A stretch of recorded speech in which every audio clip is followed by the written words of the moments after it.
Americans are trying to move closer to their pre-pandemic routines, but there are worrying signs that the virus is continuing to spread in some of the states that have eased restrictions. John Yang has a look at one of those states, Alabama. In the Vintage Cafe in Montgomery, Alabama, the hustle and bustle is back. We've done everything from change flooring from carpet to hardwoods, change all of our practices. We're promoting the use of masks. Cooks have added extra precautions to their normal kitchen routines.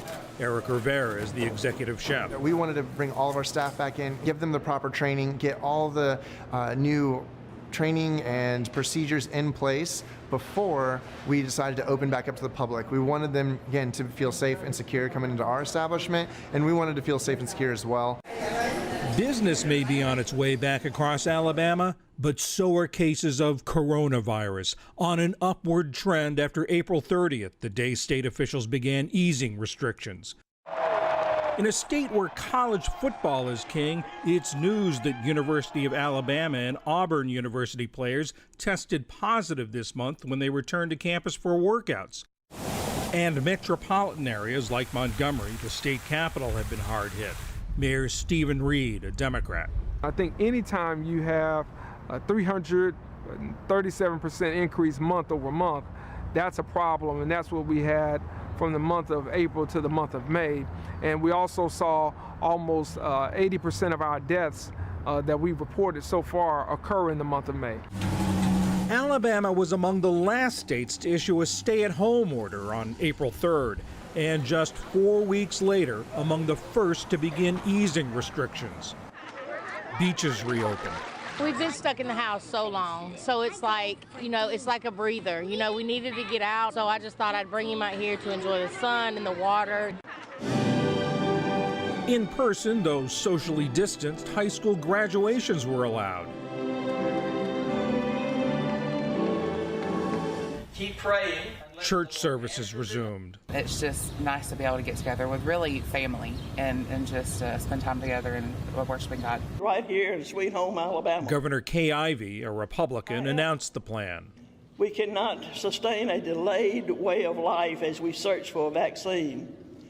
There are many viruses that we live with and have worked necessary precautions into our daily lives. Standing by and letting our businesses collapse while we've got hundreds of thousands of folks that are hurting and suffering is not an option.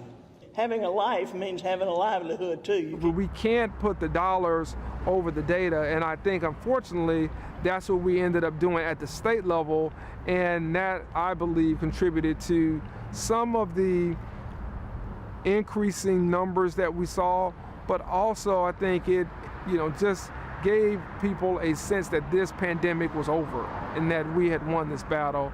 At Alabama's hospitals, though, the battle is far from over. Dr. Rachel Lee is an epidemiologist at the University of Alabama, Birmingham. We are continuing to care for about 50 to 60 patients with COVID every single day. So what that means is that we have one ICU that's completely full of patients that have COVID-19, one acute care unit that's completely full of patients that are being cared for with COVID-19.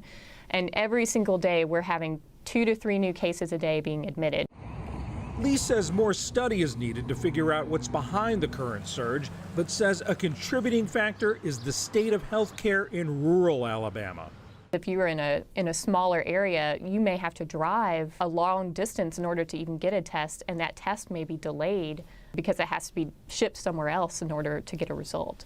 So you can see how that infection could potentially spread from one person to the next if there's a delay in getting a diagnosis. On the streets of Montgomery, Mayor Reed wants to require masks in public, but says a majority of the city council opposes it.